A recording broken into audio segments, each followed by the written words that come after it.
A selection shocker out of the All Blacks camp this evening. Mark Telea dropped for the team's Rugby World Cup quarter-final against Ireland this weekend for breaching team protocol. Ollie Ritchie, our rugby reporter, had the scoop on this one. Ollie, what's he done, mate? Yeah, not a great look for Mark Telea, Andrew. Unfortunately, he missed the team curfew, essentially, so late back to the team hotel after being out at night. Not a good look. Ian Foster didn't like it at all and was pretty firm, and that dropped him straight away. Leicester Anuku onto the left wing, so into the naughty chair for Mark Telea. Yeah, Ian Foster didn't like it. Also didn't like the continued questions about it at the press conference this afternoon. Understandable, though. This is a huge game for the All Blacks in this tournament. Not a great look and not what Ian Foster needs at this stage. It's a distraction they could do without, right? They've got such a big task, and so much has been made this week about the task at hand against world number one Ireland, who are widely favoured to go all the way here in France. They're on a 17-match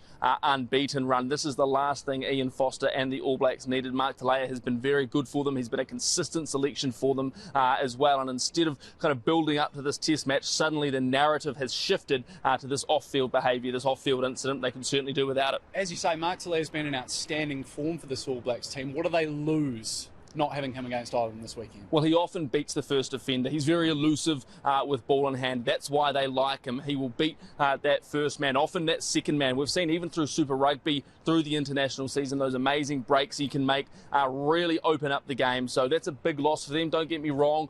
They have Leicester Anuku, who can also obviously break the first offender as well. So look, they lose a lot by not having Mark Telea there, but a big job coming up for Leicester Anuku. Yeah, Leicester certainly brings a different skill set, doesn't he? So they don't necessarily lose an awful lot. I suppose the question now is, what if the All Blacks win this game? Where does this leave Mark Telea? Because Ian Foster made it clear that he's dropped for this week.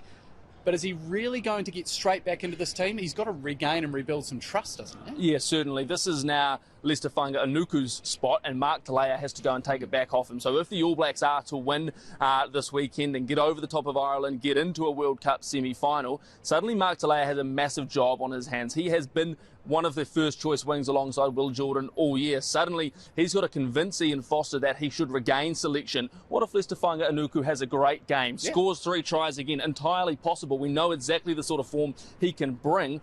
As far as I'm concerned, that spot now belongs to Leicester Anuku. Mark Telea must go and get it back. Hey, before we go, a couple of other talking points out of this team naming. Obviously, Tyrell Lomax comes back. I suppose the big surprise, though, is Finlay Christie over Cam Roigard. The right decision or not? I don't think so. I think I like what they get with Cam Roigard. He brings a point of difference.